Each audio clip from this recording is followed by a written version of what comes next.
हफ्ते में विपक्ष ने बोला है कि एक वक्त होता था कि जब वो आवाज उठाते थे उनको वहां से निकाल दिया जाता था। अब तो आवाज भी नहीं उठाने देते। सरकार ने मतलब वो फॉर्मेलिटी ही खत्म कर दी है हमारे साथ। ऐसा नहीं है। आप देखिए, इस सत्र में बजट पर जनरल डिबेट हुआ, कंप्लीट बहुत एक्सटेंसिव डिबेट हुआ। फिर बाद में जब रिसेस हुई, रिसेस के बाद में 4 मंत्रालयों पे लोकसभा में और वैसे ही राज्यसभा में भी डिटेल डिस्कशन हुआ। रेलवे मंत्रालय पे डिस्कशन हुआ, एग्रीकल्चर पे हुआ, होम मिनिस्ट्री पे हुआ। एक डिटेल्ड डिस्कशन दोनों मंत्रालयों में हुआ। विपक्ष को जो लोकसभा की परंपरा है उसके हिसाब से पूरा टाइम दिया गया। अब विपक्ष में आपस में उनको डिसाइड करना है कि किससे बुलवाए। अब कांग्रेस को डिसाइड करना है कि उनके सबसे अच्छे वक्ता कौन है। अगर उन सबसे अच्छे वक्ताओं में किसी का नाम नहीं आता तो उसमें हम क्या कर सकते हैं। पर उन्होंने कहा जैसे कि प्रधानमंत्री जी ने कुंभ पे वक्तव्य दिया, राहुल जी ने कहा मैं तो खड़ा भी हुआ, मैंने कहा मैं कुंभ की प्रशंसा करना चाहता था, मैं तो कहना चाहता कि हाँ कितना सुंदर था, कितना भव्य था, मेरे को बोलने ही नहीं दिया। लोकसभा एक परंपराओं से और लोकसभा में कुछ नियम है, उन नियमों से चलती है। उन नियमों के हिसाब से बात करने का सबको चांस मिलता है। जैसे मैंने आपको बताया, इतना लंबा टाइम दिया गया ऑपोजिशन को, उसमें कई उनके वक्ता बोले, उसमें बोलना चाहिए था, लंबा भाषण देना चाहिए था, 45 मिनट का भाषण देना चाहिए था। बट ये अच्छी चीज है कि उन्होंने कहा कि उनको कुंभ पसंद आया, वो भी उसकी प्रशंसा करना चाहते थे। अच्छी बात है, मौका मिलता तो अच्छी बात है। भारत की एक जागृति हो रही है, भारत की सांस्कृतिक धरोहर को आज दुनिया भर में पहचाना जा रहा है, बहुत अच्छी बात है। इस देश ने 50-60 वर्षों तक, करीब 60 वर्षों तक कांग्रेस का राज देखा। 60 वर्षों में से 4 दशक ऐसे निकले जो कि हमारे लिए, देश के लिए एक तरीके से जिसमें कोई ग्रोथ नहीं, नौजवानों के लिए अपॉर्चुनिटीज नहीं थी। अब देश के सामने प्रधानमंत्री श्री नरेंद्र मोदी जी का एक नया कार्यकाल उनके सामने आया है। पॉलिटिक्स ऑफ परफॉर्मेंस का एक नया एग्जाम्पल देश के सामने सेट हुआ है। पॉलिटिक्स ऑफ परफॉर्मेंस जो आज हमारे नौजवान यहाँ सामने बैठे हैं, इनके लिए एक नई अपॉर्चुनिटी, एक नया देश, एक नई तरीके से सोसाइटी में, इकोनॉमी में डेली नए अपॉर्चुनिटीज़ बन रही है। वो पॉलिटिक्स ऑफ परफॉर्मेंस को आज देश रिवॉर्ड कर रहा है। आप कहीं भी जाओ देश में, नॉर्थ, ईस्ट, वेस्ट, साउथ, हर जगह जाओ, सब जगह आज लोग मोदी जी के काम को रिकॉग्नाइज कर रहे हैं। उनके जीवन में जो परिवर्तन आया उसको एक्नॉलेज कर रहे हैं, और वही इलेक्शन के टाइम में आशीर्वाद के रूप में बन रहा है। एक और सवाल जो पॉलिटिक्स से आगे थोड़ा हम बढ़े, और बहुत सारे सवाल हमारे मन में हैं क्योंकि मंत्रालय भी बहुत सारे हैं, लेकिन फ्रीडम ऑफ एक्सप्रेशन को लेकर एक डिबेट चल रहा है, एक चर्चा चल रही है, और बार बार कई सालों में ये चर्चा चलती आई है। लेकिन इस बार ये देखने को आया है कि जो ऑपोजिशन है वो फ्रीडम ऑफ एक्सप्रेशन पर आप पर अटैक कर रही है कि भाई जब भी कोई कॉमेडियन आता है तो आप उनके खिलाफ FIR कर देते हैं, और वो आजकल ट्रेंड है कि कॉन्स्टिट्यूशन की किताब सामने रखते हैं। देखो, बहुत सरल चीज़ है, जो कॉन्स्टिट्यूशन की किताब सामने रखते हैं ना, वो थोड़ा सा उसको खोल को पढ़ ले। उसमें, उसी संविधान में बहुत क्लियर लिखा हुआ है, freedom of expression, freedom of speech, उस राइट को किस तरीके से पालन किया जाएगा। तो वो थोड़ा सा पढ़ लें कि क्या रीजनेबल रिस्ट्रिक्शंस हमारे संविधान ने लगाए, तो उनको खुद ही समझ में आ जाएगा। और वो रीजनेबल रिस्ट्रिक्शंस उन्हीं के समय के प्रधानमंत्री श्री नेहरू जी के लगाए हुए हैं। जी, फर्स्ट अमेंडमेंट। जी, इससे ही आगे अगर थोड़ा बढ़े, क्या आपको लगता है कि अगर मैं कॉमेडियंस की बात करूं और आप रीजनेबल रिस्ट्रिक्शंस की बात कर रहे हैं और भावनाओं को हर्ट नहीं करना चाहिए, तो क्या do you see some kind of divide between the western culture and in the Indian culture when it comes to comedians etcetera? देखो, वेस्टर्न कल्चर और इंडियन कल्चर को आप कंपेयर करोगे तो किस पैरामीटर पे करोगे? आप वेस्ट में जाओ, झंडे को जलाना फ्रीडम ऑफ एक्सप्रेशन माना जाता है। क्या मेरे देश में झंडे को जलाने की बात को आप मानोगे? कोई नहीं मानेगा। आप कैसे कंपेयर करोगे? वेस्ट में न्यूडिटी एक नॉर्म है, उसको कोई बुरा नहीं मानते। क्या हमारे समाज में इस तरह की बात को हम एक्सेप्ट करेंगे? नहीं करेंगे। हमें अपने कॉन्टेक्स्ट, अपने कल्चरल, अपना रिच हेरिटेज, हमारी सिविलाइजेशनल वैल्यूज़, हमारे ईथोस, हमारी डाइवर्सिटी, हमारी मल्टीपल लैंग्वेजेस, हमारे सारे लैंग्वेजेस के बीच में इंटरेक्शन, डिफरेंट। देखो, हमारा देश कोई जियो पॉलिटिकल देश नहीं है, हमारा देश जियो कल्चरल देश है। इस देश ने एक कल्चरल फ्रेमवर्क में लोगों को एक साथ रखा है सदियों से, आज नहीं सदियों से, over many many thousands of years.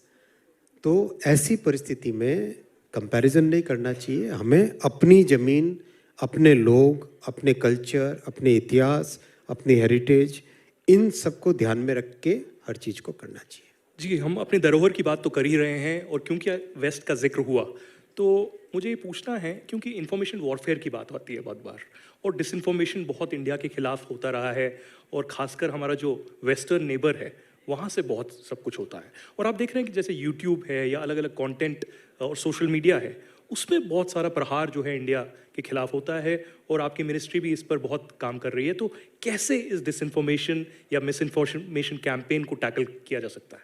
ये बड़ी प्रॉब्लम है वाकई, और मिस इन्फॉर्मेशन की इस पूरी कैंपेन को जो कई तरह के लोग चलाते हैं, उसको हमें देशवासियों में एक अवेयरनेस के साथ कानून की जो परिधि है, आईटी एक्ट है, भारतीय न्याय संहिता है, इन सब का उपयोग करके और एक इन प्लेटफॉर्म्स के साथ बातचीत करके भी हर तरीके से, हर एक एस्पेक्ट से इसको कंट्रोल करना चाहिए। क्योंकि देखो, आज के युग में इंफॉर्मेशन इतनी ज़्यादा है, ओवरलोड है, लेकिन उसको कॉन्टेक्चुअलाइज करके समझना, उससे ठीक उसका कंक्लूजन निकालना, वो बहुत ज़रूरी है।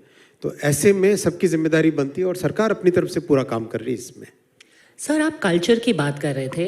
एक तरफ हम मॉडर्निटी की तरफ भी हैं और उसको हम प्रमोट करते हैं कि we want to be a modern emerging super power. दूसरी तरफ इतना सारा कंटेंट है, भले से ये इंफॉर्मेशन वॉरफेयर की बात हो या फिर जो इंफॉर्मेशन ओटीटी कंटेंट, यूट्यूब, सब हमारी तरफ आ रहा है।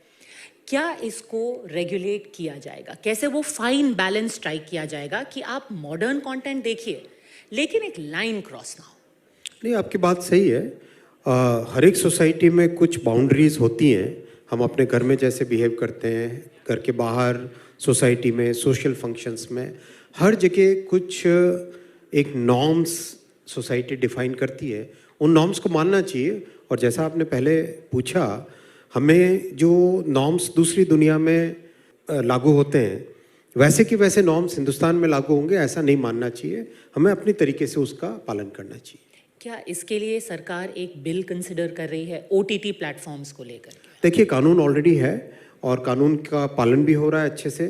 महत्वपूर्ण बात यह है कि इसमें सबको मिलके एक कंसेंसस करके सोसाइटी में सभी को मिलके इसके ऊपर एक एक्शन लेना पड़ेगा।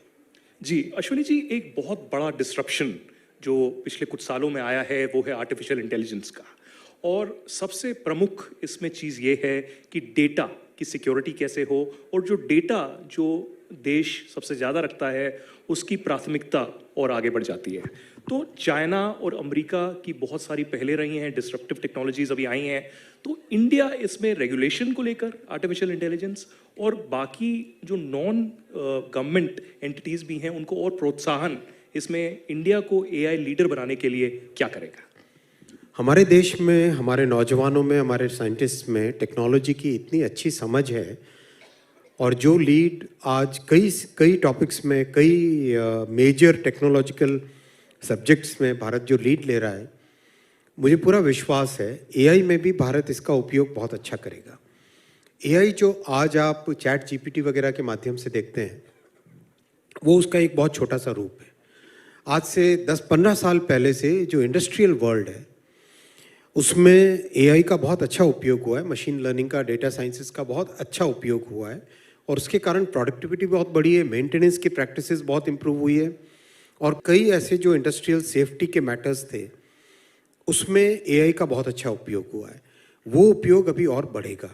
आज हम कॉमन पार्लेंस में एआई को जिस तरीके से समझते हैं, AI is much beyond that. What you are seeing is just one chapter of the entire AI world, और उसका उपयोग जिस तरह से सोसाइटी के दूसरे, इकोनॉमी के दूसरे हिस्सों में होएगा, उसका बहुत बेनिफिट मिलेगा, और उसमें भारत लीड लेगा, ज़रूर लीड लेगा। एक दूसरा एक बहुत बड़ा मुद्दा जो पिछले 2-3 साल से रहा है वो सेमीकंडक्टर्स को लेकर है, और भारत ने इसमें बहुत बड़ी पहल की है।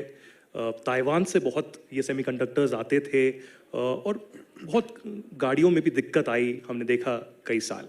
तो सेमीकंडक्टर्स को लेकर क्या बड़ा हो रहा है और क्या इंडिया को भी एक मैन्युफैक्चरिंग हब बनाने की पहल भारत सरकार कर रहा है?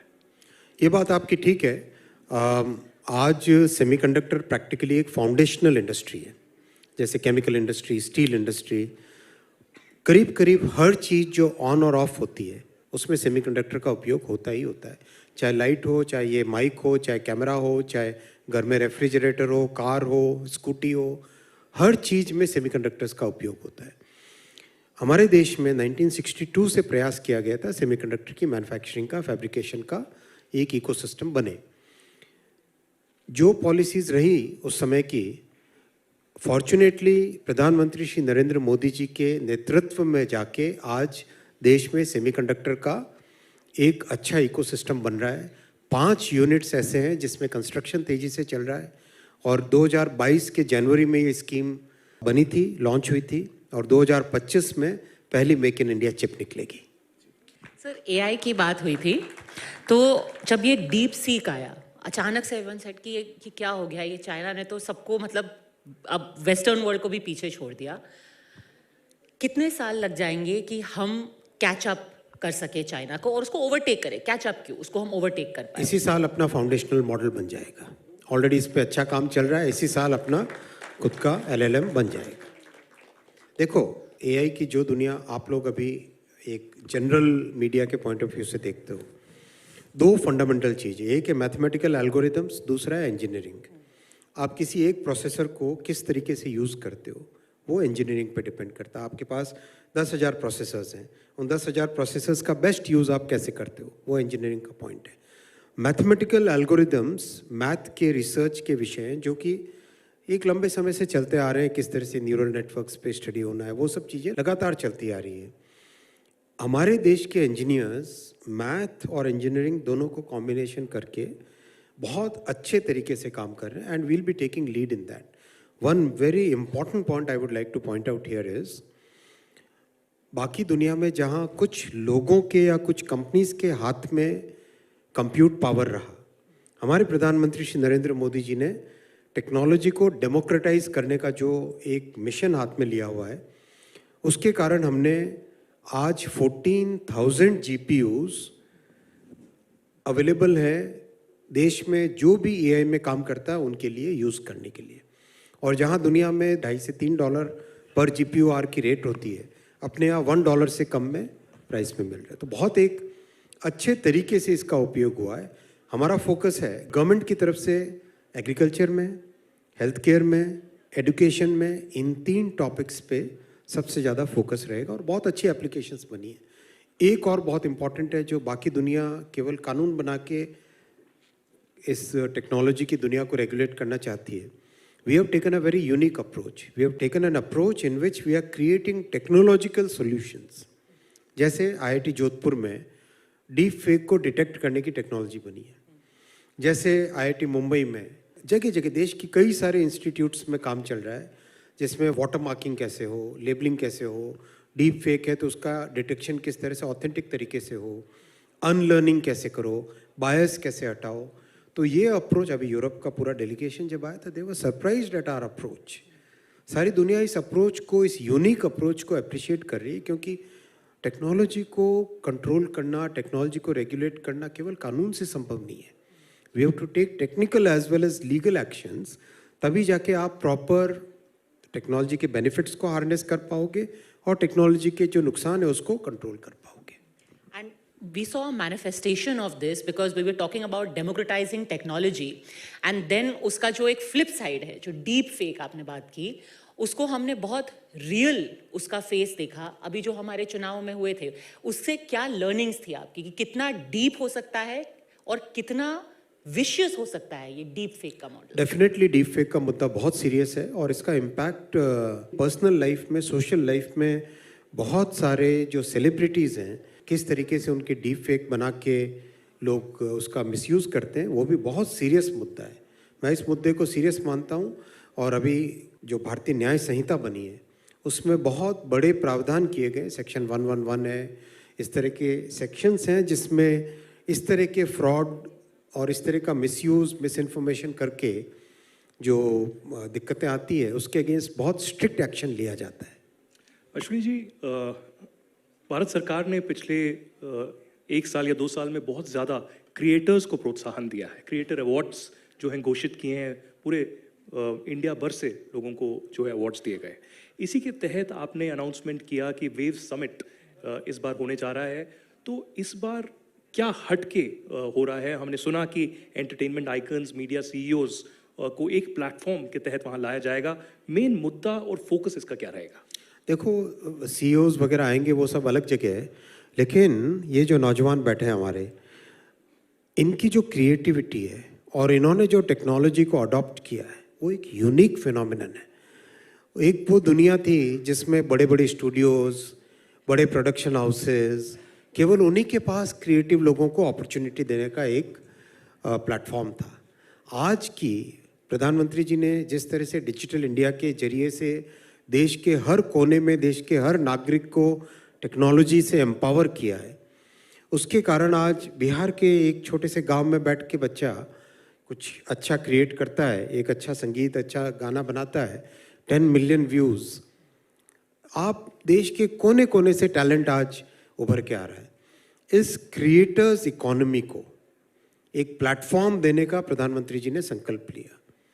नौजवानों को एक ये जो नई एक ताकत बन रही है, उनको टेक्नोलॉजी की ट्रेनिंग, हमारा जो आईआईटी सिस्टम है, आईआईटी सिस्टम जैसा कि जैसा IICT, Indian institute of creative technologies, जिसका पहला इंस्टीट्यूट बनेगा मुंबई में, वैसे कंप्लीट आईआईटी जैसा ही आईआईसीटी सिस्टम बनाना, और जैसे ऑस्कर है दुनिया में ट्रेडिशनल वर्ल्ड के लिए, कांस है दुनिया में एक अलग तरीके से क्रिएटिव दुनिया के लिए, वैसा ही आज की नई जनरेशन के लिए इस क्रिएटिव इकोनॉमी के लिए वेव्स बड़ा प्लेटफॉर्म बनेगा। और इस साल भारत की 25 लैंग्वेजेस में जब क्रिएट इन इंडिया चैलेंज घोषित हुआ, लाखों लोगों ने उसमें पार्टिसिपेट किया है। 80,000 के आसपास तो फाइनल एंट्रीज हैं। एक पर्टिकुलर में 5 मिलियन, 50 लाख के आसपास एंट्रीज आई एक पर्टिकुलर कैटेगरी में। There are 32 categories in which this create in India challenge has been going on for many months now. अगले साल हम दुनिया की और 25 लैंग्वेजेस को जोड़ेंगे, और आप देखना अगले कुछ वर्षों में लोग जैसे ऑस्कर के अवार्ड के लिए उत्साहित होते हैं ना, वैसे ही दुनिया भर के, यूरोप के, अमेरिका के, अफ्रीका के, जापान के, कोरिया के क्रिएटर्स वेव्स में आने के लिए उत्साहित होंगे। चलिए, तो यहाँ हमारे ऑडियंस में जितने यहाँ यंग टैलेंटेड क्रिएटर्स हैं, दैट्स योर क्यू। अब अपना काम पे लग जाइए आप। पर सर, अगेन फिर यहाँ पे स्ट्राइकिंग द बैलेंस की बात आ जाती है। क्रिएटर्स को एनकरेज करने का इस सरकार ने पहल की है, लेकिन अभी हाल ही में एक और क्रिएटर की मैं बात कर लूँ, उन्होंने कुछ बोला और उसके बाद उनका बहुत लंबा पुलिस के केस हुए, समन्स हुए, एक जिसको कहते हैं कि social media almost lynch mob उनके पीछे पड़ गया। अब जो यंग लोग होते हैं, उनसे जब हम बात करते हैं, वो कहते हैं हमारी एक अलग इकोसिस्टम है, हमारे में ये सब चलता है, ये जोक्स, हमारी लैंग्वेज अलग है, हमारा वाइब अलग है, हमारी भाषा अलग है। क्या वहाँ पे एक जिसको कहते हैं कि विरोधाभास आ जाता है कि आप एनकरेज तो कर रहे हैं बट उनकी वाइब चेक नहीं हो पा रही है? नहीं, विरोधाभास नहीं है, इसको बैलेंस, हर जगह बैलेंस लाइफ में होना चाहिए। सोसाइटी में रहते हैं हम लोग, वी आर ह्यूमन बीइंग्स, हमारी सोसाइटी के अपने नॉर्म्स बनते हैं। और हाँ, ये बात ठीक है कि जनरेशनल चेंजेस जब आती है तो नॉर्म्स भी चेंज होते हैं। जो आज से 100 साल पहले नॉर्म थे, वो आज नॉर्म्स चेंज हुए हैं, माना ये बात। लेकिन जो हमारे कानूनी स्ट्रक्चर है, जो हमारा कॉन्स्टिट्यूशनल फ्रेमवर्क है, उसमें सभी नागरिकों को रहना चाहिए। और ये सवाल मैंने इसलिए पूछा क्योंकि इसको फिर कांग्रेस उठाती है। वो कहते हैं देखिए, असली जो यूथ है वो हमारे साथ है, क्योंकि हम इस रूढ़िवादी मानसिकता में विश्वास नहीं करते। हम कहते हैं कि आपको सोचने का अधिकार है, आपको ये अधिकार है कि आप खुले तरीके से अपने को एक्सप्रेस कर सके। बिल्कुल एक्सप्रेस करें यूथ, और उनको सारी अपॉर्चुनिटीज़ प्रधानमंत्री श्री नरेंद्र मोदी जी की सरकार दे रही है। ज़रूर एक्सप्रेस करें, अच्छे तरीके से एक्सप्रेस करें और अपनी सोसाइटी में पॉजिटिविटी लाएं, नए तरह के सॉल्यूशंस लाएं। बहुत सारे इश्यूज हैं जिसमें बहुत कुछ अच्छा पॉजिटिव क्रिएटिव काम करें, यही हमारा आप सबसे निवेदन है। एक और मंत्रालय की ओर अब बढ़ते हैं, जो सबसे महत्वपूर्ण मैं कहूँगा रेलवेज, और उसमें मैं ये पूछना चाहूँगा, क्योंकि मैं भी जम्मू कश्मीर से हूँ, कि जम्मू कश्मीर के लिए सालों बाद जो है रेल कनेक्टिविटी अब हो रही है। हम वंदे भारत की तो बात करते आए हैं और हमने न्यूज़ 9 पे डॉक्यूमेंट्री भी बनाई, आपके साथ ट्रैवल भी किया, लेकिन जो आई थिंक अप्रैल 19 के आसपास ये इवेंट हो रहा है, वो हरी झंडी देंगे, वहाँ पर जम्मू की कटरा को लाल चौक से जोड़ेंगे, तो ये कितना ऐतिहासिक और महत्वपूर्ण है, और जो ब्रिजेस की भी जो कनेक्टिविटी हो रही है कितना अच्छा है।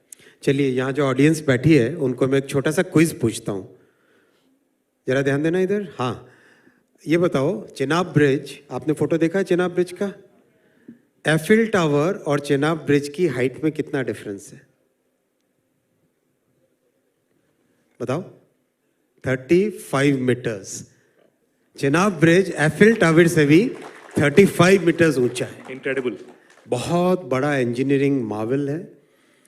इंजीनियरिंग के अलावा जो भावना है उसके पीछे, श्रीनगर को, कश्मीर की घाटी को जम्मू से जोड़ने की, वो भावना महत्वपूर्ण है। और कश्मीर घाटी में रहने वाले हमारे सभी नागरिकों के जीवन में एक जो बड़ा परिवर्तन लाने का, अच्छे तरीके से उनके यहाँ सामान ढंग से पहुँचे, वो लोग ठीक से ट्रैवल कर पाएँ, हेल्थ फैसिलिटीज़ के लिए हर तरीके से, और देश का एक बहुत महत्वपूर्ण हिस्सा, जो हमारा देश का एक महत्वपूर्ण वर्ग है, वहाँ भी वही विकास की धारा पहुँचे जो देश भर में हो रहा है।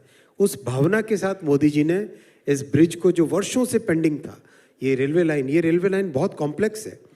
इसमें आप देखोगे tunnel bridge, tunnel bridge, tunnel, इस तरह से प्लेन एरिया नहीं है कोई। और हिमालयन माउंटेन्स बहुत ही यंग माउंटेन्स है। इन यंग माउंटेन्स में टनलिंग का काम करना बहुत डिफिकल्ट होता है। इसमें एक नया टनलिंग का मेथड इन्वेंट हुआ है, उसका नाम है हिमालयन टनलिंग मेथड। अब तक दुनिया चलती थी न्यू ऑस्ट्रियन टनलिंग मेथड से। और इस पूरे अपना जो नॉर्थ ईस्ट का काम लो, हिमाचल का काम लो, जम्मू कश्मीर का काम लो, इन सब के कारण, उत्तराखंड के काम प्रोजेक्ट्स के कारण एक नया टनलिंग का मेथड इजाद हुआ है, हिमालयन टनलिंग मेथड। जब से रेलवे बनी तब से लेके 2014 तक, 2014 तक 125 किलोमीटर टोटल टनल्स थी पूरे रेलवे सिस्टम में। 2014 से 2024 तक 400 किलोमीटर नई टनल्स बनी। तो काम इस पेस पे हो रहा है, इस स्केल पे हो रहा है मोदी जी के टाइम में, कि देश का हर कोना, हर व्यक्ति, हर जन उससे उसका बेनिफिट मिल रहा है। अश्विनी, एक चीज़ हमने जो ऑब्जर्व की है कि जब भी आप विदेश जाते हैं, आप बारीकी से कोशिश करते हैं ये देखने का कि वहाँ की मॉडर्न टेक्नोलॉजी जो रेलवेज़ की है या मेट्रोज़ की है, क्योंकि हमने आपको जर्मनी बुलाया था, स्टुटगार्ट में, आप उस वक्त भी ये देखने वहाँ पर गए, तो ऐसी क्या कुछ नई टेक्नोलॉजीज़ हैं जो रेलवेज़ में इंट्रोड्यूस हो सकती हैं या हो रही हैं? और ख़ासकर मैं सेफ्टी पॉइंट ऑफ व्यू से भी बता रहा हूँ, क्योंकि अनफॉर्चुनेटली जितने भी कदम उठाए उसके बावजूद कुछ रेलवे एक्सीडेंट्स होते हैं, तो उसको बचाने के लिए क्या कार्रवाई हो रही है? नहीं, आपने सही कहा, हमें दुनिया में जो कुछ भी बेस्ट है वो हमें सीखना चाहिए। जहाँ से भी सीखने को मिले हमें सीखना चाहिए, और हर वक्त कंटिन्यूसली इम्प्रूवमेंट करने का माइंडसेट ऐसा रखना चाहिए कि हम कंटिन्यूसली अपने आप को, अपने सिस्टम को इम्प्रूव करते रहें। इसीलिए रेलवे में जहाँ पर भी अपॉर्चुनिटी मिलती है, अभी डेवॉस गए तो डेवॉस में आधा समय मैंने बिताया रेलवे की, वहाँ की मेंटेनेंस प्रैक्टिसेस को समझने का, और प्रैक्टिकली जो लोग काम करते हैं उनके साथ 4-4 घंटे बिता के ढंग से समझ के, और उनमें से बहुत सारी प्रैक्टिसेस को अपने यहाँ इम्प्लीमेंट भी कर रहे हैं। जापान से हो, जर्मनी से हो, दुनिया में किसी भी देश से सीखने को मौका मिले, सीखना चाहिए। इस सब का रिजल्ट भी आया है। कंपेयर टू लालू जी के पीरियड से, ममता जी के पीरियड से 90% रिडक्शन हुआ है एक्सीडेंट्स में, 90%। और बहुत अच्छा इसका एक मेथड है वो अडॉप्ट किया हमने, रूट कॉज एनालिसिस का। कोई भी इंसिडेंट होता है उसका रूट कॉज एनालिसिस करते हैं, फिर कहीं पे टेक्नोलॉजिकल चेंज लाना होता है, कहीं पे प्रोसीजरल चेंज लाना होता है, कहीं पे ट्रेनिंग के मेथड्स में चेंज लाना होता है, कहीं पे पूरे इंफ्रास्ट्रक्चर को ही चेंज करना पड़ता है।